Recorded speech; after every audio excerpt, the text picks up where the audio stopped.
Hello everyone, Dr. Dissonance as you know me here, with a little video before the second episode of My Little Pony and the remix will start off.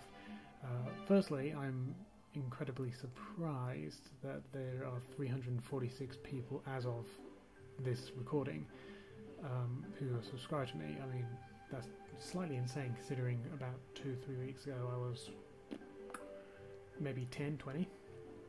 But anyway, I've had a lot of questions about what I use. If I just go down here and have a look, say Leroy was here, asks about what do I use, what it costs, etc. A little later on Night Shift Recovery Factory, we have Ananzi P1 asking, same with Bull 91 numbers and some Speed Strut. So, and I've been asked many times, so I figured I'd just make a video about it, explaining what I do, or what I use specifically. I mean, what I do would take a lot longer than this maybe 5-minute video. But what I use is two main programs and a lot of virtual instruments. So the first program I use is Sibelius, which is a notation program.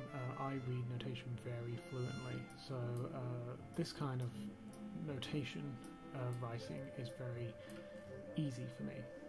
And it makes sense because I don't really look at music through colourful blocks like normal audio workstations do. But here is the score for Rarity is Industry, or Art of the Industry as you guys know it. As you can see, there's a lot of notes involved.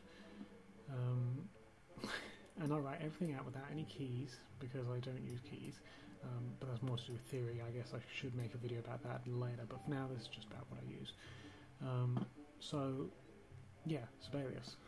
I basically map out everything I want to do in Sibelius, bearing in mind the percussion instruments here are not in percussion clef as is normal.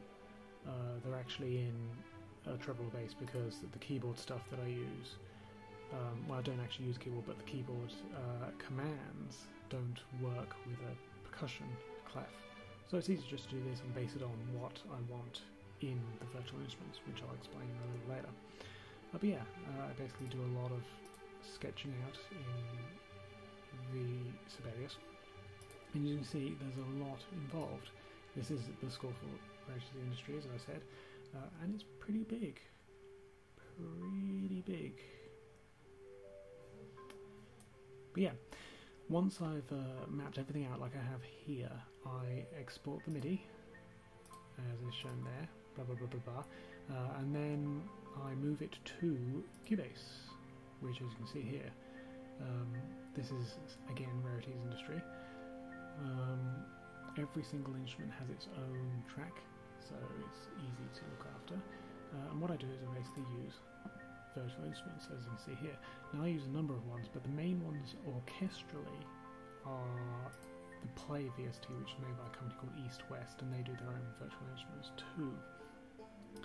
Now East West do some very nice instruments. Slight disadvantage is that you have to use their own player. I mean, a lot of people use Contact as their player, but not East West. They like to be different. But I basically just go through, and I've completely forgotten to input my stuff on. Clever me. Hang on 1 second.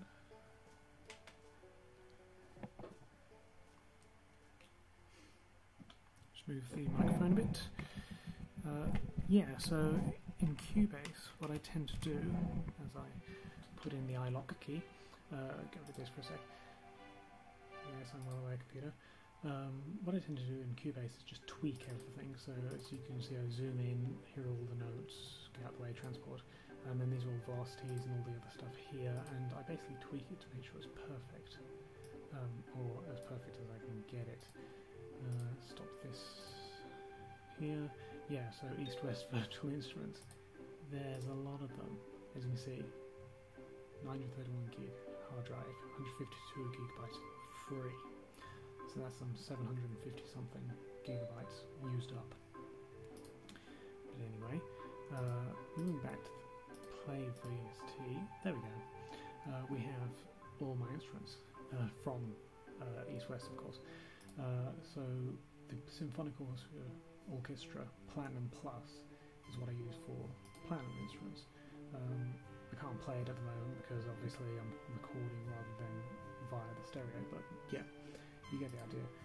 So this is oboe, so I'll put the key switch oboe on, which it should hopefully do. Yes, there you go, it's loading. Yeah, so this is the 3 oboes. As you can see, this is the keyboard I was talking about before. I don't have an actual one, I just have the fake one looking ones here, and it gives you all the different playing types, so trills, legato, sustained vibrato, staccato, so on and so forth, and they're mapped to those notes. So if I go back to where I use industry, if I find myself not zoomed out, right at the start, let's go, so yeah, you see these invisible low notes here, C1, you know, so on and so forth. They're actually to switch these notes in order to get the right sound there. I do this in Sibelius just because I find it easier. You know, Cubase is just for tweaking, Sibelius is for writing. Yeah, that's basically what I do. For people interested, the metal sounds I get for the whole factory feel are from anvils, they're steel plates, and then a lot of samples in ethnic metals there. Here, I used metal objects an awful lot in Night Shift at the Cupcake Factory. Yeah, so those are the main things I use. I do use some other programs, of course. I use Adobe Audition for more sound effect based things, you know, like the creepy voices in The Night That Never Ended. And I also use a lot of Contact for Battery Theory. I've used a little Absinthe. I use Absinthe a lot. The Absinthe is really good for synthesizers, actually. Monster Wind, yes, Monster Wind I made myself. As you can see, there's a lot of strange stuff which I can't be bothered explaining in this video.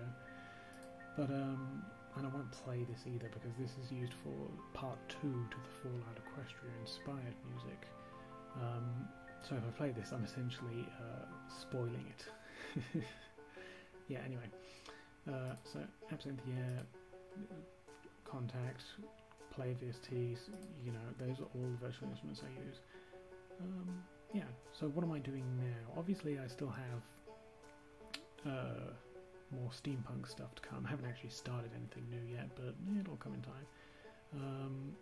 The Remix War stuff has been on my channel for 3 weeks now, but it'll be revealed tonight, or tonight for me, which is fantastic. And it should be great because I'm particularly proud of my remixes this round. What else am I doing? Oh yeah, Fallout Equestria music, of course. Can't really say much on that, but it's sounding good so far. And then obviously I do university music as well because I actually study music at university. And this is a stringless sextet that I'm currently working on. It's very, very complicated. So if you can actually make sense on what's going on, then kudos to you. If you can't, that's cool. This will probably end up being finished end of the year and played midway through the next year, because uni music is very, very complicated, as you can see. Very complicated. And I'm also at the moment writing a piano solo for university again, so not pony related, but there is an afterthought with it. This isn't the piano solo, but this is something I just randomly made up. Which I'm going to finish and put up pretty soon. As you can see, I've named it The Snow on Her Cheek because it sounds very dark, nighttime snow falling type thing. Not pony related, but I'm sure some people can make the assumption that the her in her cheek can be, I don't know, Twilight or Luna or whoever. Anyway, that's what I'm currently working on. If you have any questions, of course, I'm always around on YouTube if you want to throw questions in the comments here. I'm also happy with finding me on Skype, you know, Dr. Dissonance there. I have had some people find me, so, you know, it can't be that hard to find. And, of course, I hang around a lot on my little remix, so if you want to come here and take a peek, if you're a musician, you're very much welcome. If you're not, we still welcome you. You know, it's still good to come and have a look. yeah, so that's basically what I do. If you want to have any questions at all, I'm happy to answer them. You can put them in the comments of this video if you wanted. But yeah, so if you've asked me what I use, I'm most likely going to put you to this video. So I hope you enjoyed it.